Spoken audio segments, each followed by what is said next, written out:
So we are starting with chapter 3.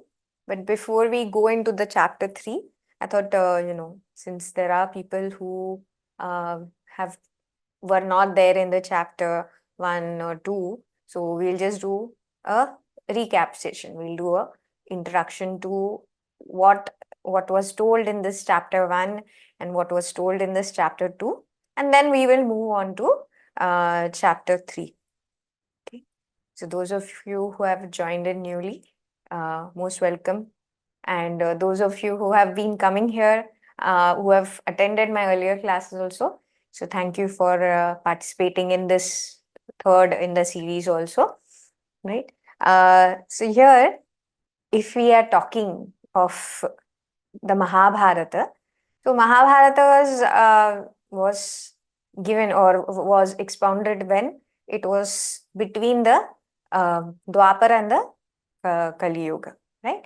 So here is when Ved Vyasji felt that there is much more need of this gamut of gamut of human behavior which is prevalent across the world, across the ages, to be expounded in this manner, as is detailed in the Mahabharata, where we'll see various characters with various facets, and how human nature, even though it seems that it's strange how it prevails in different places, but it is at root the same only, right?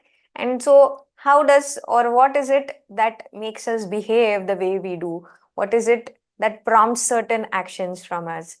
And how can we wear the same character or the same personality towards that highest?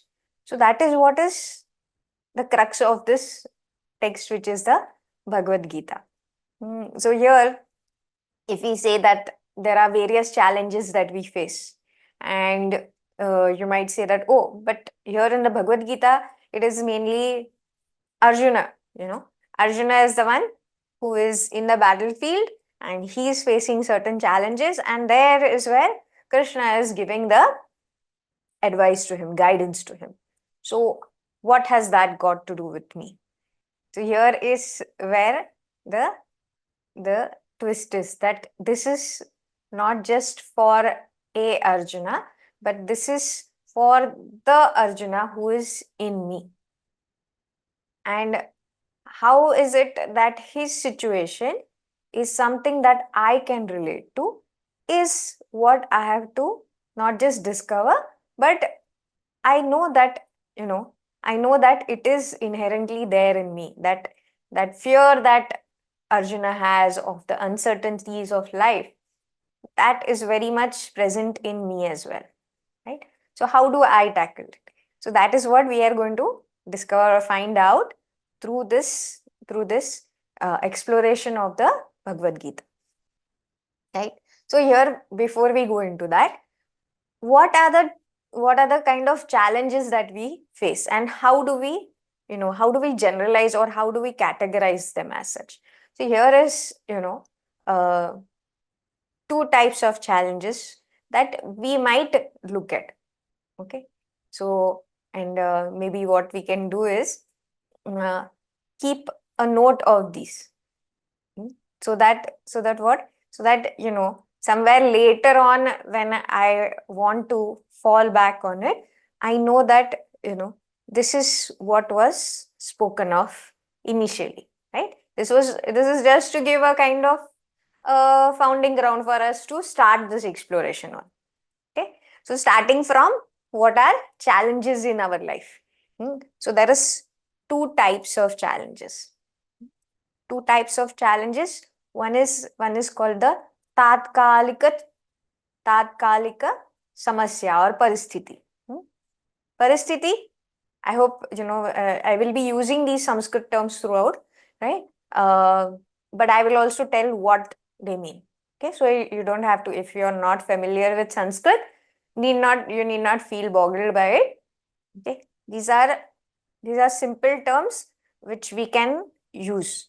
And that is the beauty of this Bhagavad Gita, that Ved Vyasji has, in his beautiful poetry, he has made it so simple and lucid that any of us can, even today's day and age, we can understand what it is. So what is this Tatkalika? Tatkalika, that which is, that which is what you would say is immediate concern, of immediate concern, or that which is urgent and important in today's day and age.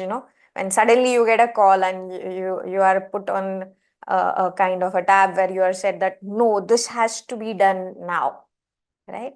So that is what is this urgent and important, or tatkalika. So basically, if we have to put a tab or put a finger to it, what is it? It is some situation which has arisen which I cannot ignore. So where I need a solution here and now, and it is not something which I can put it in my pending desk and say that, oh, this I can look at later on. No, this is something that has to be taken care of here and now. And that is what is this Tatkalika Samasya or Paristhiti. So therefore, and if we look in our own lives, there might be many such situations, right? Where we have to take immediate actions, where we know that this becomes a priority and we cannot put it on the back burner, right? This is something we have to do here and now, right? As against that, there is also some challenges which come, which are called as Avidyaka. Avidyaka. So what is that? Avidyaka samasya is that challenge which has not, which has not come about because of present circumstances. Okay, it has not come about because of my present circumstances, but it is because of certain fundamental misunderstandings in my life. And it doesn't pertain to this lifetime alone. It is that which has been prevalent for a long time. This has been the misunderstandings that we are talking of as avidyaka are those that have been prevalent from time immemorial. So you might think, what are these? Because you might say that, oh, but I thought we are talking only of this life. I don't know about my prior lives, and I don't know what are the misunderstandings that come from it. So this is not something which is uncommon, because we are talking of those prevalent not just for me, not just for you, but the entire praja in general, all beings in general. So what is this? So if we look into our own, our own lives, then we can just relate to this. First one being that I am an individual who is limited. I am this being who is limited, who has limitations, and I am not someone who is perfect. Okay, so you might say that, oh, I am limited, but I am limited in what? So if we look at our own lives, so we are limited in what? We are limited in time, right? Because the moment we say there is birth, we say that, oh, there is death also. And that pertains to everything, to time itself, right? If we look at anything that we have, anything or any being on this planet, right? Does it live on and on and on forever and ever? No, right?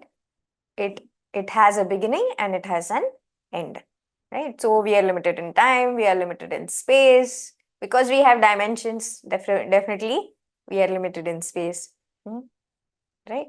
So, And if we look at ourselves also in terms of our achievements itself, then we will say that in so many ways we are limited. So what basically we are saying is, I am finite. Okay. So I am finite as an individual. No, I am not that which is infinite. I am finite. Okay. Second misunderstanding, and this we are talking of misunderstandings. Okay. Fundamental misunderstandings about ourselves and this world. Right. So second one, first one is I am finite. Second one is this world is real. Okay. We give reality to this world which is ever changing, which we cannot ever say that it is constant. We cannot ever say that it is that which is without modifications, that which is without any kind of changes. Whereas the reality is, this world is only apparently real. It is that which comes and goes. That which keeps moving, right? So that is the world. But what is my understanding of it? My understanding it is that the world is real, right? So whatever I do in this world, I do giving it reality. Okay. Second, that is the second thing. Third thing is what? Third thing is God is something other than me. God is someone very distant. God is someone who is distant from me. Okay, fine. So these are the three misunderstandings that we have, right? And these are what? These are those which are, which are passed on from one life to the next. And my whole uh, transaction with the world, interaction with the world is on this three fundamental misunderstandings, right? So this is called my Avidyaka Paristhiti, my response to the world, right? Or my challenges or the circumstances that I face in the world are based on these three misunderstandings, right? So here, if we look at, why are we talking of this? We are talking of challenges. So we said one is those which are urgent and immediate, which require my attention. And the other is in terms of, the higher or those kind of circumstances that I'm not able to put a hand on, right? They are based on or they are the questions that I face, which I cannot find a solution to unless I am going to the higher reality, or to that which is given here in the Bhagavad Gita. So the Bhagavad Gita is giving us solutions for both these challenges. One is the Avidyaka as well as the Tatkalika. So if we say that, the immediate and urgent concern ones are what? They are something that Bhagwan Krishna says that can be dealt with like this. There is no problem in this world which cannot be dealt with. So that he gives an assurance to us first and foremost, right? So how do we go about them? So when we go about them, what also comes about is that we become equipped seekers, right? We become equipped seekers. And the other is when we start looking at that avidyaka circumstances and we understand with the guidance of Lord Krishna how to go towards that ultimate, then these qualities or these virtues that we are equipped with in terms of that Tatkalika solution, right? Those situations that we are facing in our day-to-day lives, right? Those are the ones which equip us to become the sadhaka or that seeker who will not give up faced with whatever solution, faced with whatever situation, right? So this, if we look at the Gita Dhyanam, in the Gita Dhyanam itself, Bhagavad Gita is called as the mother. She said we worship her as Amba Tvam Anusandadhami. Amba is that mother who not just gives birth to us, but that mother who also nurtures us. The mother who nurtures us with the faith, with the Shraddha, that yes, we can do it. There is no need to grieve. She is the one who gives birth to us. In what way does Bhagavad Gita give birth to us?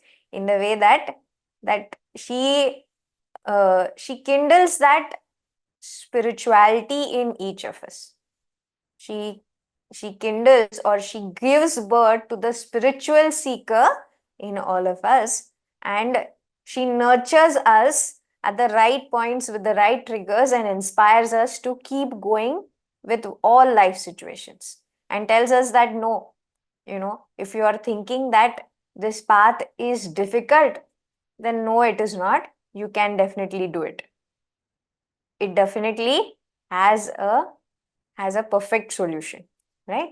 So that is what is told here, right? So be it tatkalik solution or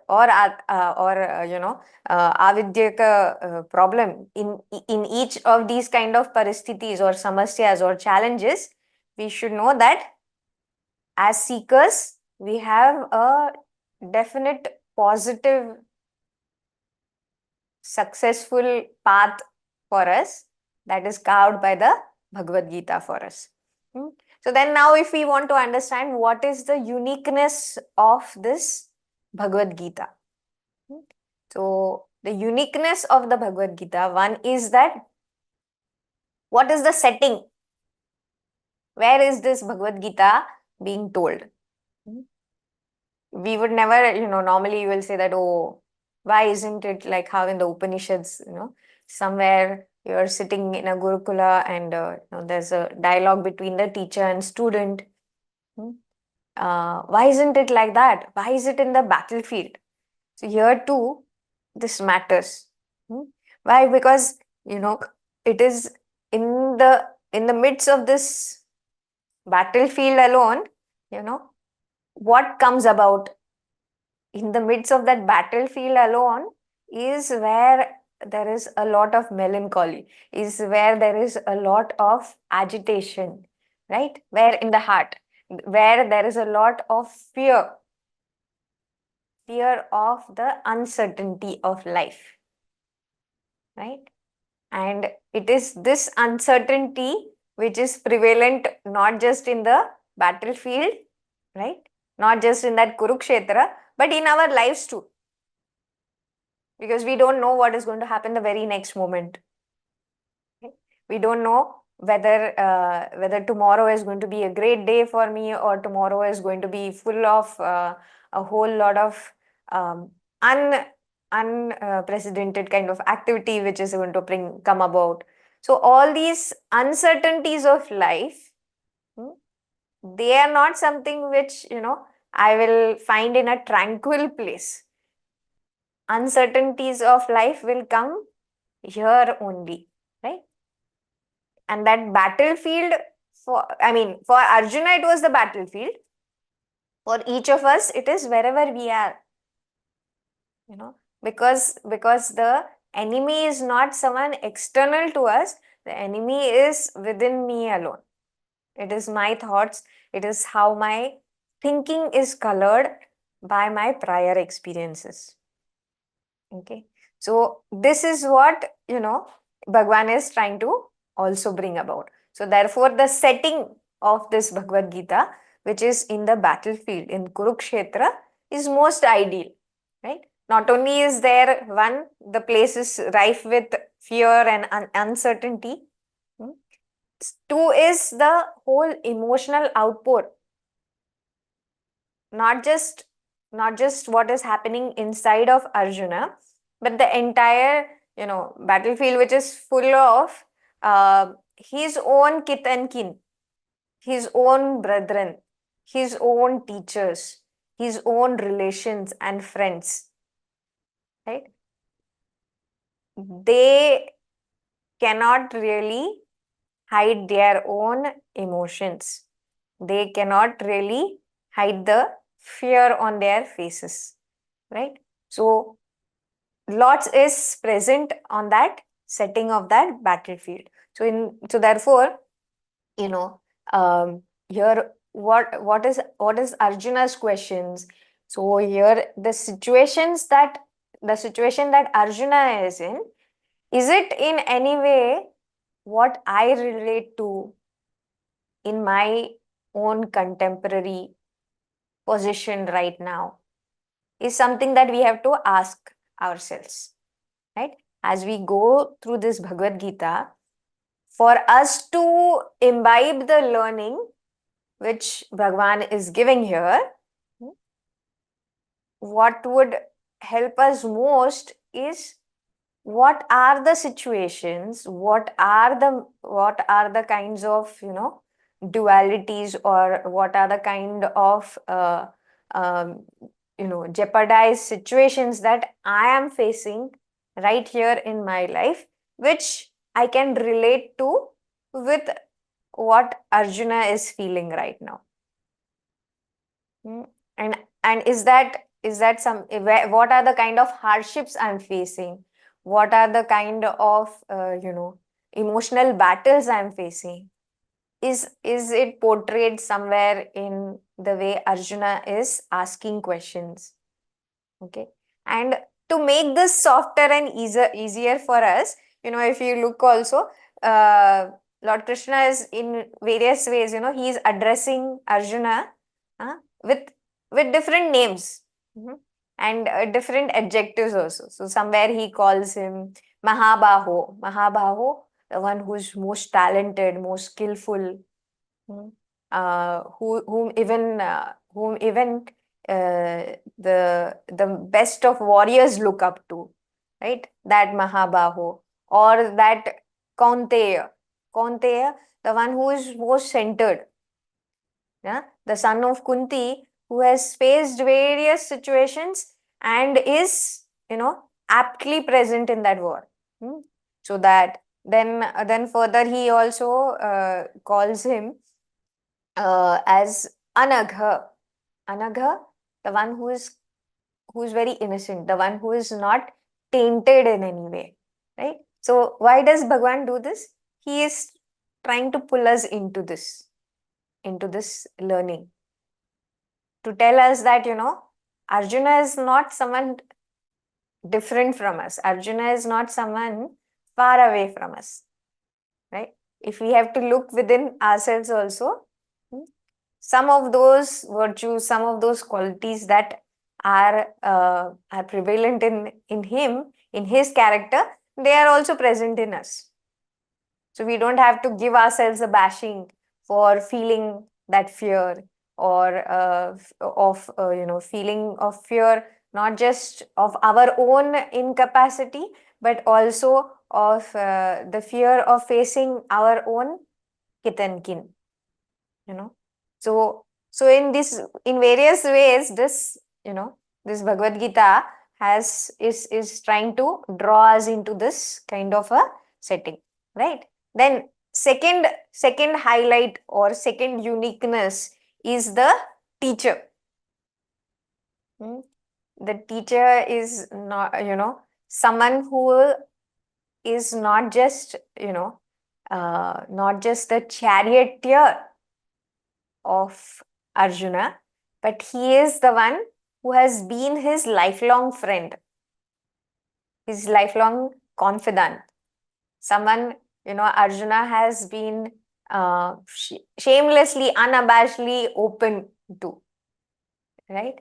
So here is that teacher, and this teacher is now risen to that level of where Arjuna has, openly surrendered to, and only then, has he become the guide or mentor to Arjuna. So who wouldn't want such a teacher?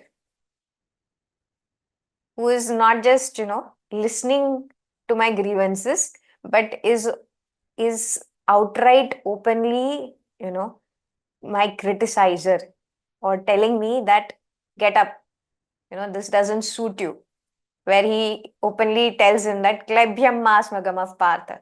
He tells him that, this kind of behavior that you are giving into, or that of being a coward, that definitely does not suit you as being a Kshatriya prince, right?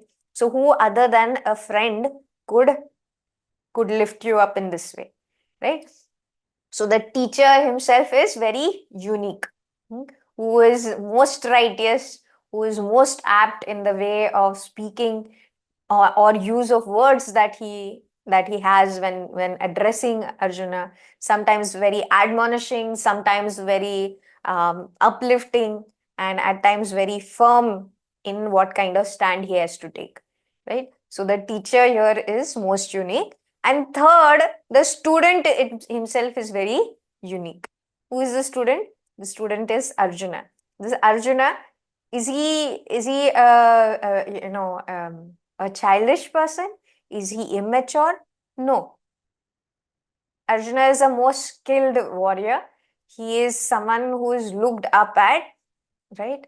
And he is also, someone who has the level of maturity where, after grieving or after putting down his case, that, all these reasons make me feel that I should not fight, right?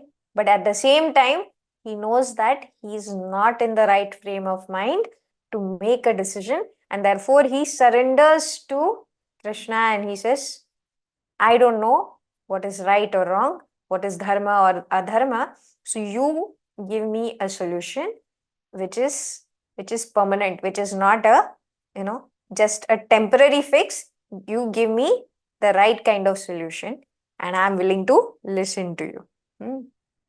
And so he bows down also, right? So here is this three unique points, right, of the Bhagavad Gita. One is the setting where it is, right? And we should never feel that, the Bhagavad Gita is all about war. Bhagavad Gita is not all about war. The Bhagavad Gita is about finding solutions, within ourselves, rather than blaming the world, right? Then one is the war setting, two is the teacher, and three is the student, right? And that student is none other than all of us, right? And then here also, when we are talking of the student, one more point comes to light, that, in the Bhagavad Gita itself, Bhagavan in the 9th chapter, 30th verse, he says, Api chet suduracharah bhajate mam ananya bhag. Even if there is the highest of sinners, okay, sudurachara, one who is even the highest of sinners, and he bows down to me. If he bows down and surrenders to me, then too I am willing to give this path of righteousness to that person, right? So I will definitely give that assurance. Who will give that assurance? Bhagwan will give that assurance, that even the one who has committed the gravest of sins, if they bow down to the Lord, then yes, he will give them the right solution, right? So therefore, this is a most compassionate kind of opening, or the compassionate kind of teacher who is willing to embrace their student, if they are willing to be open to the learning. Then we will just go into what is this first chapter about, okay? Summary part of it. Just what is the crux of this chapter 1, which is the Arjuna Vishada Yoga. The crux of that is that even the best of the best can have a breakdown. No one is perfect. Even if you are the best in any field, there might be a point of time where you are going to say that that's it. I don't know what to do in this situation. I don't know if, I am enough, I am able to give my best or not. Right? So, what is the Arjuna Vishada Yoga telling us? That even the best may break down sometime. Right? So, here, as we said, the whole layout of this learning is where? In the battlefield. So, in the chapter 1, the whole description is given of the Kurukshetra, what is happening on the Kaurava side, what is that happening on the Pandava side, who are the ones who are up for battle, what are their proficiencies, what is the kind of conches they are holding, because those conches are also significantly symbolic of what is the virtues that each of those warriors are standing for. Okay, so here is, that initial part is just giving us the setting of that battlefield, who is what, and mainly talking of each of the characters, personalities in that battle. And then here is, then comes the entry of Arjuna, and Arjuna says, he tells very confidently, enthusiastically, he is ready for a battle, and he tells Krishna that, come on, he almost kind of, orders Krishna, because Krishna is his charioteer. So he tells him, come on, take me to the middle of the battlefield, and there, on reaching there, right at the center of the battlefield, on one side is the Kauravas, and on the other is the Pandavas. And on looking at them, suddenly his face goes completely crestfallen. He says, oh, here are my teachers, here is my Bhishma Pitama, my grandsire. And these are the ones whom I'm going to fight. So suddenly he is struck with a whole lot of confusion, and he says that maybe this is not really my cup of tea. This is not something which I was looking forward to. It seemed as though I was ready for it, but I am not ready for it. Right? And then Arjuna's mind, it kind of transforms from being that, complete Kshatriya, the perfect Kshatriya, down to a complete, completely depressed kind of individual, where he says that, my hands are shivering. I can't hold the bow any longer. And he drops the Gandiva right there. And he says, no, I can't really pick it up, and now I cannot battle at all. Right? And in this, this talks of our mind itself. Right? That whatever, our mind, in the sense, what are we saying? So here, whatever situation we might be, sometimes our mind revolts in such a way that even though we know that what we are doing is wrong, our mind will make us stand up for that wrong with conviction. Right? So normally, how is it? Normally, if we are saying that, eating junk food is bad, it is not good for my health, so and so, doctors also say so and so, and we should avoid it at all cost, right? But what happens when that bowl of French fries is right in front of us, right? So what are we going to do? We will first act, and then shape our conviction to that action. Instead of shaping our action, or rather acting out of our conviction, we'll act first, and then we will provide the backing or support for why we acted the way we acted, right? And this happens with most situations where our weakness shows up. So, and be it waking up early, be it spending time on some most wasteful of activities. After it is done, what is it? We become most wise and we say that, oh, we shouldn't have done it, but this is why we went ahead and did it, right? So then our conviction goes the other way, rather than what we know is what we know what is right, we will then support it with what is wrong, giving the right reasons why it should be done, right? So to here, Arjuna also very much in line with, why he thinks he should not fight the battle. He tells that this makes me think, that this battle is totally wrong. Whoever thought of it, they have not thought it through and through, because there's going to be so much of loss of life, many generations to come. People will not know who are their ancestors also, right? So to so much of reasoning he gives why he should not battle. And then further he ends up with saying that, I don't know whether by fighting this battle, I'm going with dharma or I'm going with adharma. So my mind is so totally confused. So I don't know whether it is even worth it to step into this battlefield. Rather, I feel that I should take sannyas and start begging outside. That would be a better option for me.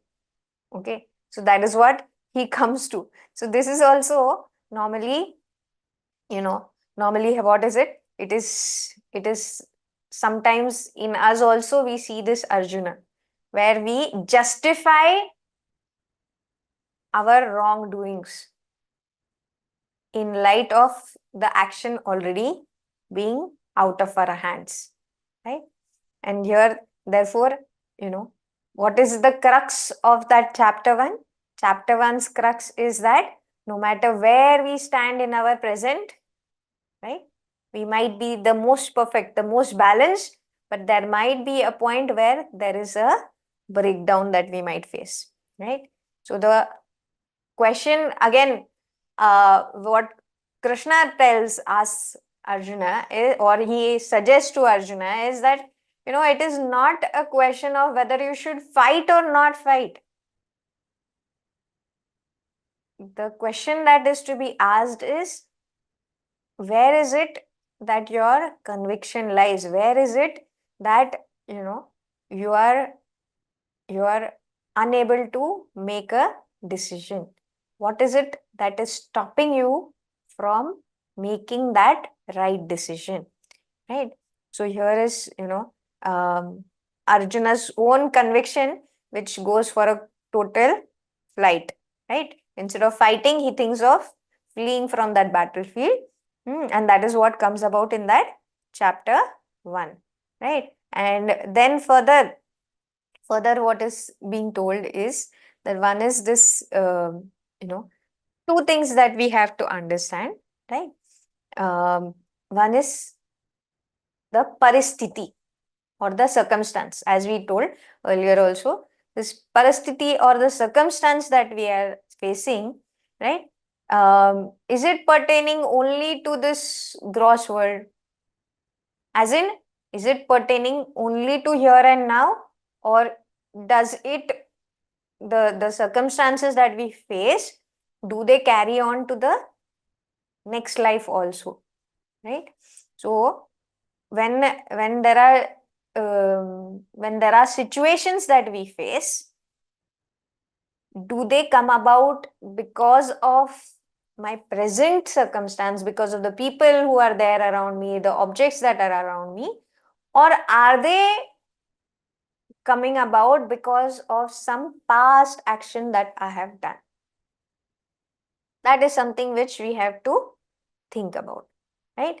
That this Paristhiti which has come about, the situations that arise in my life, they are, are their cause, is the cause of it pertaining only to this world which I am seeing right now, or has it come about because of certain earlier experiences that I faced, right?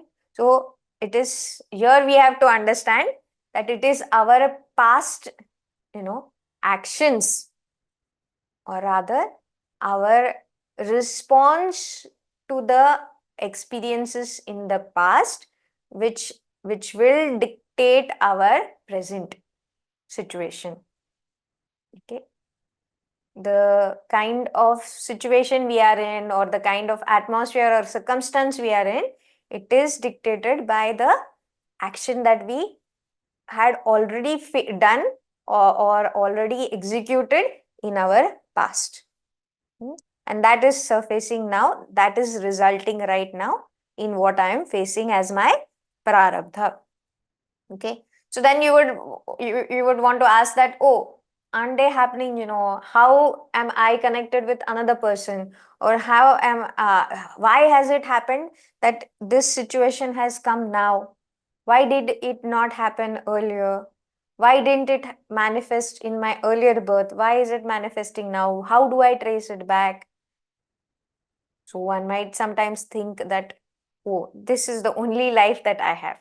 There was no past and there's not going to be any future. Then in that case, how does this thing figure out? Do things happen at random? Things do not happen at random. Things are not just accidents. There is some past which is the cause of the present, right? And therefore, there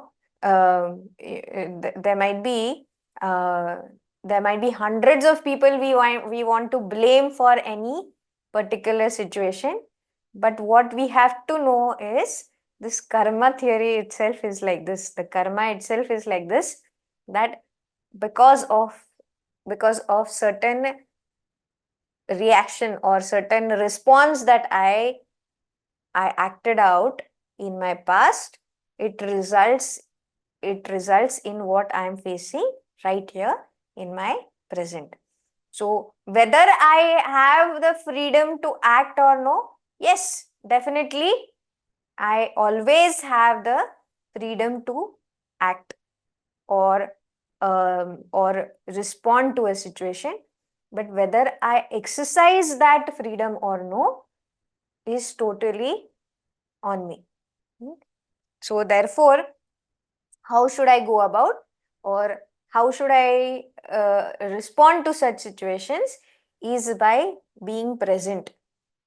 How? Through my manasthiti, by developing my present mindset in such a way that through mature observation of life, of the patterns in life, of how the situations evolve in life, and how I do have control to exercise on my future, right? To exercise on my present situations so that my future becomes much more easier, is not much of a struggle to me. That is what is called as manasthiti. So paristhiti is the circumstance which has come to me because of my past. Manasthiti is what?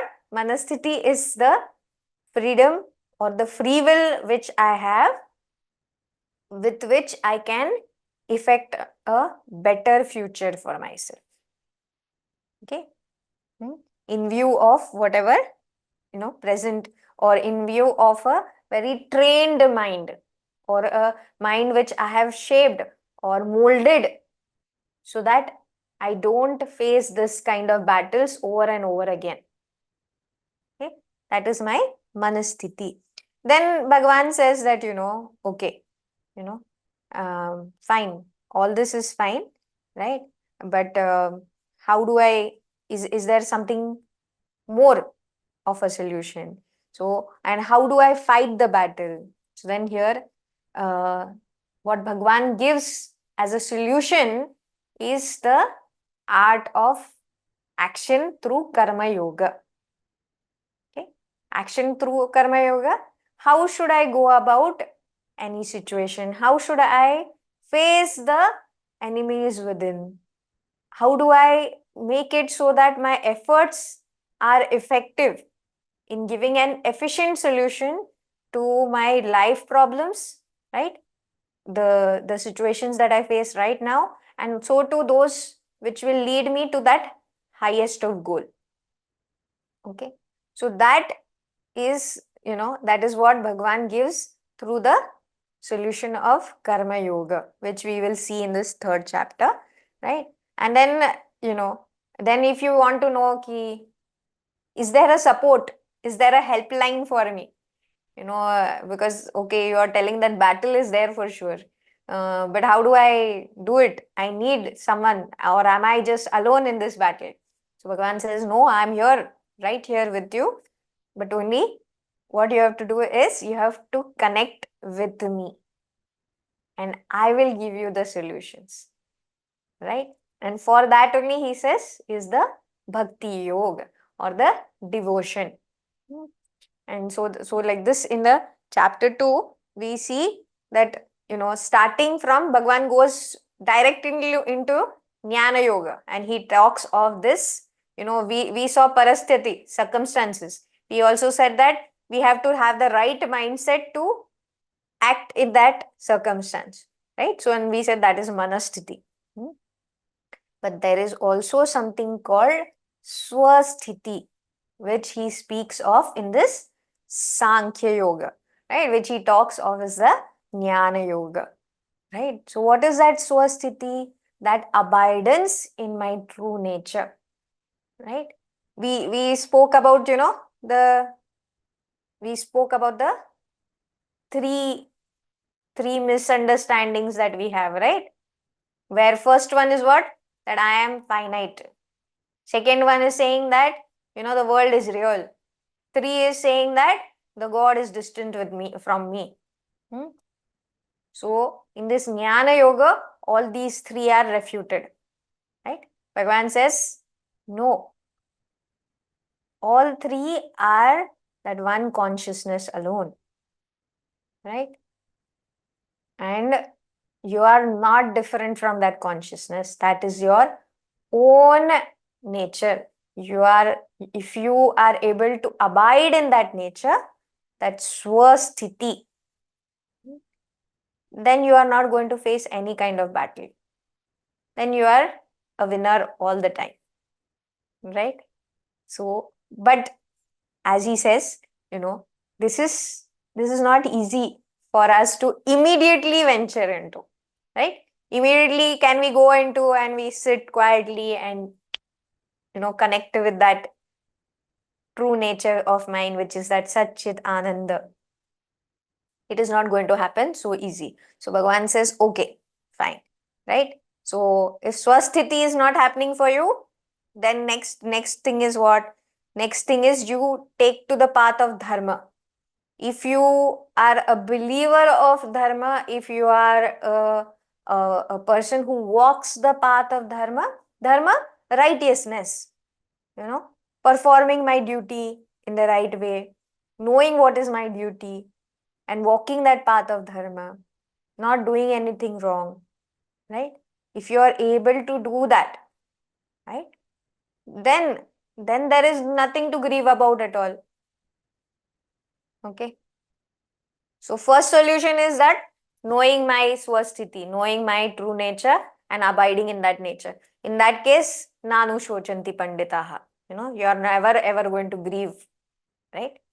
But if that is not possible, then go to the second, abide in Dharma, right? Do what is the best, and out of forbearance, reach that final frontier, right? Then too, there is nothing to grieve. Even if you know that here and now, all action is in your hand and you can perform to the best, then as per Dharma, you will get best, you will get the best of life, right? And you will proceed towards that final destination, and there's nothing to grieve or have any kind of sorrow about. But then if you are, if you are not able to walk that path of Dharma, or rather if you are not even aware that there is such a path of Dharma, right? Then third is what? Third is that knowing that whatever is happening, it is inevitable. It is not something which I can have complete control over. So in that way, what do I do? Because like if you look at your body, for instance, this body, I'm born, and what is going to happen? The very fact that I'm born means that I'm going to die also someday. So what should I do then? Then, knowing that that is inevitable, do your action to the best. Use your time well. Use your time well in such a way that whoever you meet, instead of quarreling with them, instead of having arguments with them, treasure those moments.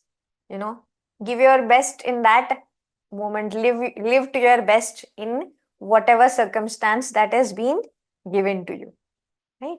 So then too, there is nothing to grieve over. There is nothing to cry over, right? Why? Because you know that whatever is going to happen is inevitable.